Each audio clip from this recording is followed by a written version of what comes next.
Alors, dans cette vidéo, on va parler du grain de folie. Grain de folie, j'adore parce que justement, ça donne un petit côté un peu différent et puis ça parle de l'accueil de notre singularité.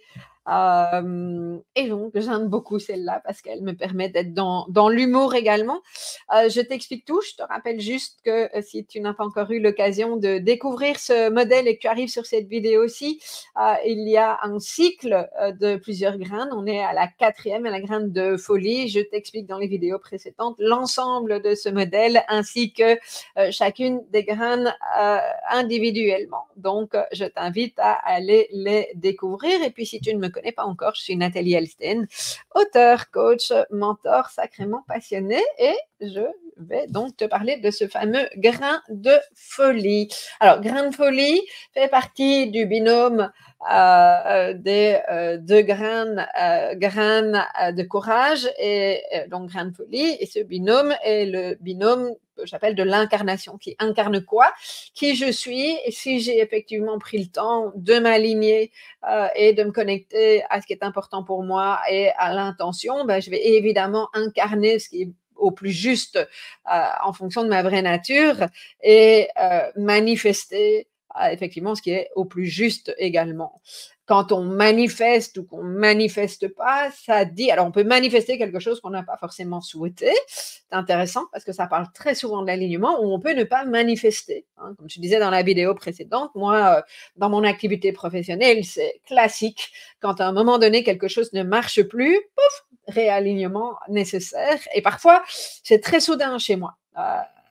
En fonction de mon évolution de conscience, de là où j'en suis, etc. Les choses qui ont très, très bien marché pendant pas mal de temps, à un moment, du jour au lendemain, peuvent ne plus fonctionner ou nettement moins bien. Alors, ça peut être inconfortable, mais c'est une bonne manière dont la vie nous ramène à notre vraie nature et ce qui est important pour nous. Alors, Grande Folie, entre autres, dans sa substance et sa version dormante, il y a quand même beaucoup de personnes, quand elles arrivent chez moi, dans mon univers, qui viennent avec: «J'ai longtemps cru que j'étais folle parce que je fonctionnais pas comme les autres, parce que émotionnellement ça peut être très intense chez moi, parce que je me suis sentie différente ou inadaptée, voire en décalage». Et puis on peut imaginer qu'on est le problème, qu'on est fou. Et dans la notion de se sentir inadapté, c'est se sentir, on croit que quand on n'est pas dans la norme et qu'on ne se conforme pas, ça n'est pas OK. Alors que pourquoi pas? Moi, j'ai l'intime conviction que quand ça vient du cœur et que c'est conscient, justement, sortir de la norme, c'est aussi amener pas mal de choses au monde, c'est de contribuer d'une autre manière. Et à mon sens, je pense que notre société a besoin, enfin, ça m'appartient, hein, mais notre société a besoin de ces aspects-là des choses. Et puis très souvent, ce qui se passe aussi dans ce grain de folie, dans sa version dormante, en tout cas non accueillie avant de la cultiver, c'est qu'on a pu entendre toute une série d'injonctions. Tu es trop ceci, tu es trop sensible, tu es trop émotive, pas assez ça, tu devrais, etc.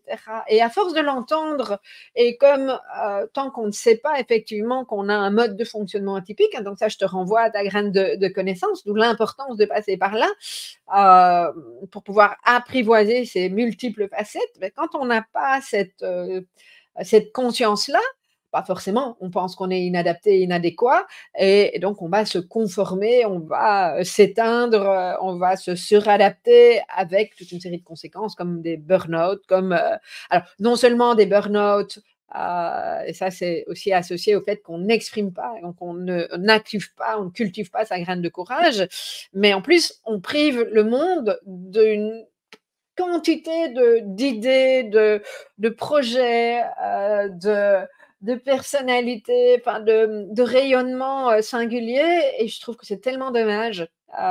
Donc voilà, ça c'est le grain de folie. Alors la folie, parfois, c'est dans le bon sens du terme quand elle est cultivée, c'est d'oser, hein, pour te donner un exemple, c'est la mise en action également, c'est d'oser dire, bah, écoute, moi, il y a des tas de spécialistes, c'est le cas avec le congrès de Wans, donc je donne cet exemple-là, on m'avait dit de ne pas lancer le congrès, ou en tout cas pas comme ça.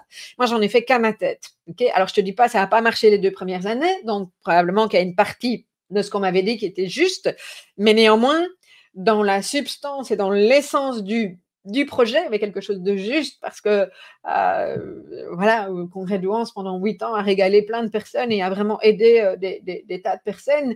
Même si aujourd'hui je me sens plus alignée avec le fait de transmettre un congrès parce que je sais que je vais ailleurs et que j'ai probablement autre chose de mieux ou plus adapté aujourd'hui à amener à l'humanité, aux personnes qui me suivent. Ça, c'est assez clair pour moi. Mais néanmoins, j'ai osé faire quelque chose différemment. Et puis, moi, à l'époque où j'ai lancé un congrès virtuel, personne ne savait en Europe ce que c'était. Ça existait aux États-Unis, mais il va y avoir 3 initiatives du style en Europe, en tout cas dans les pays francophones. Donc voilà, ça en est un exemple. Et c'est pas par hasard non plus, je vais revenir dans ce grain de folie.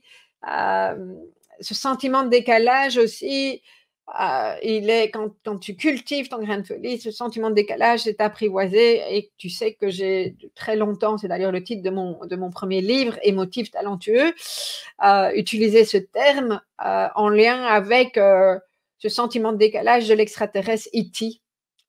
Et j'ai mis derrière le E émotif et le T talentueux parce que pour moi, il y a quelque chose de l'ordre de l'acceptation et de se choisir pleinement. Il y a un mot que moi je vis et que beaucoup de personnes m'ont renvoyé de telle sorte, je vis de manière positive dans émotif talentueux. Et ça, ben, c'est aussi oser, mon grain de folie, oser autrement. Alors, il se trouve que les gens ont trouvé ça amusant et que ça a plu à beaucoup de personnes, et tant mieux, ok, et puis pas à d'autres. Et au plus tu vas être dans ton grain de folie, au moins tu vas être entre guillemets sûr, même certains, de plaire à tout le monde. Mais est-ce que tu veux continuer à te conformer, à être dans la norme et finalement t'éteindre et plaire au plus grand nombre? Et en plus, je ne sais même pas si tu plais. Au contraire, est-ce que tu veux inspirer par qui tu es à travers justement ta singularité assumée et ce petit grain de folie qui fait que parfois c'est même amusant parce qu'on peut mettre de la légèreté là derrière. Donc ça, c'est vraiment toute l'idée du grain de folie. Ok, et c'est ta façon d'être qui fait ta différence, ta singularité et ta force. Alors, je ne te dis pas que c'est simple, parce que je sais hein, qu'il y a, je m'imagine pour l'avoir déjà vécu, je ne veux pas manifester ça, mais néanmoins, il y a une expérience derrière. Des personnes qui vont dire oui, mais dans ce monde, machin, c'est pas possible. Alors, si tu te dis que c'est pas possible, ça ne le sera pas. Ça, c'est sûr. Par contre, si tu reviens, parce que moi, je ne suis pas en train de te dire directement d'aller dans le grain de folie si tu n'as pas cultivé les graines précédentes. Non. Et tu as pas la foi. Tu vas pas avoir un jardin anglais si tu as pas pris le temps de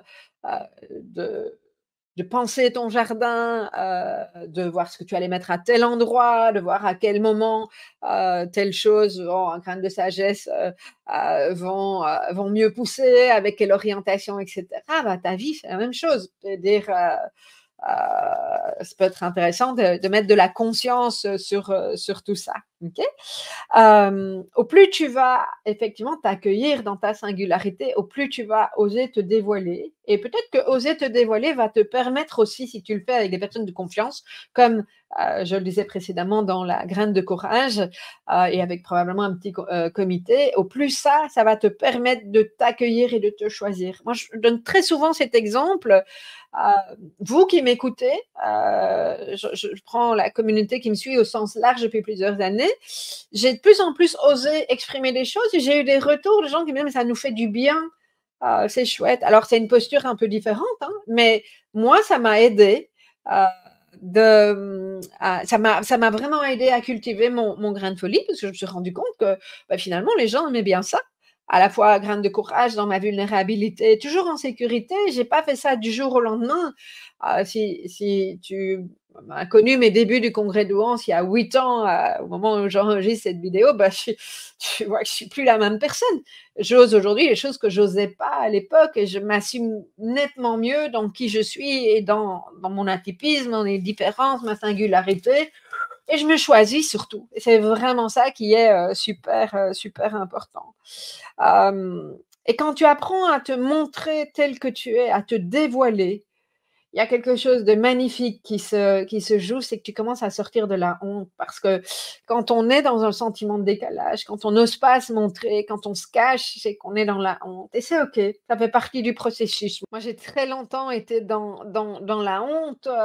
Il y a même été une époque à laquelle, quand je parlais à quelqu'un, je rougissais, ce qui n'est plus le cas aujourd'hui, ou en tout cas très peu, ou je ne me rends plus compte. Mais ou alors quand il y a beaucoup d'émotions et je m'enflamme, mais oui, vraiment. Et donc c'est un chemin et se dévoiler quand on a face à nous quelqu'un qui peut nous entendre et nous accueillir là-dedans, c'est extrêmement puissant et guérissant. Donc je te le dis à toi qui as peur parfois de te dévoiler, et puis je le dis aussi aux personnes qui accueillent, si tu peux accueillir une personne qui dans toute sa vulnérabilité s'exprime et se montre telle qu'elle est, quel beau cadeau elle te fait cette personne et quel beau cadeau elle se fait, elle se choisit, c'est juste merveilleux. Et donc Grain de folie, c'est ça, c'est ça, c'est ça. Hem et c'est aussi, mettre en action des projets qui sont pas forcément validés, qui sont différents. C'est oser, c'est tester et c'est erreur aussi. Et une fois de plus, je ne te propose pas de faire du jour au lendemain le grand écart. Je te propose d'y aller pas par pas, hein. C'est ça qui est vraiment, intéressant. Et donc, je reviens à, cette, graine, de folie qui se marie, hein, qui fait le binôme avec le grain la graine, pardon, de courage, sont les graines de l'incarnation et donc de la manifestation de ce que tu as cultivé dans ton alignement avec la graine de connaissance et de sagesse. Hein, vraiment important. La graine de sagesse est particulièrement intéressante à cultiver parce qu'on n'a pas forcément appris. D'ailleurs, c'est intéressant parce que les enfants, jusqu'à un certain âge, quand ils sont petits, ils sont très spontanés dans leur graine de sagesse. Ils réfléchissent pas à ce qu'on fait, on fait pas, et cetera. Et donc, je pense dans le modèle que les enfants sont d'abord dans leur graine de sagesse et puis dans leur graine de connaissance. Il y a un moment donné, ça switch. Voilà, OK. Je trouve ça assez pertinent, enfin assez interpellant en tout cas de pouvoir observer ça, hem et de se rendre compte que c'est tellement plus fluide et que les enfants manifestent des choses qu'on manifeste plus parce qu'on n'est plus là. Hein, que le mental prend parfois du dessus, nos peurs, etc. Et une fois de plus, c'est OK. On est humain. Euh, et donc, la mise en mouvement au service de toi-même, hein, de qui tu es, de qui tu choisis d'être, c'est méga puissant. Petit exemple au niveau relationnel, puisque tu sais que dans ces vidéos, j'ai choisi de mettre du concret là-dessus. Oser te montrer tel que tu es. Une, euh, alors, moi, c'est un indicateur en tout cas récemment, d'avoir osé me montrer ou bien de voir que je n'ose pas me dévoiler à certaines personnes puisqu'on n'est plus sur le même niveau de conscience et c'est OK. Je n'ai pas besoin que tout le monde puisse me voir là. Hem, je me fiche la paix aussi, hein, je vais dire, j'ai pas si quelqu'un est pas là et a pas envie d'entendre ce que j'ai envie de lui raconter, je parle de plus en plus d'intuition, je parle de plus en plus d'âme, je parle de plus en plus du monde subtil, et j'assume ça aujourd'hui. Je suis à l'aise avec ça, mais il y a des personnes dans mon entourage à qui je pense même pas en parler parce que je pense pas que ce sera entendu ou en tout cas les indicateurs ne me montrent pas que et c'est pas important parce que mon but c'est pas d'aller convaincre tout le monde. Mon but c'est de pouvoir avancer avec les personnes qui ont envie d'avancer avec moi et certaines relations sont importantes et c'est pas grave si effectivement je peux pas nécessairement me dévoiler parce que je sais que ce sont, des relations qui sont moins intimistes mais qui me conviennent, ne fût-ce que je pense familialement. Ma famille est ma famille, je ne vais pas décider de changer de famille demain et ce n'est pas mon intention ni mon envie d'ailleurs.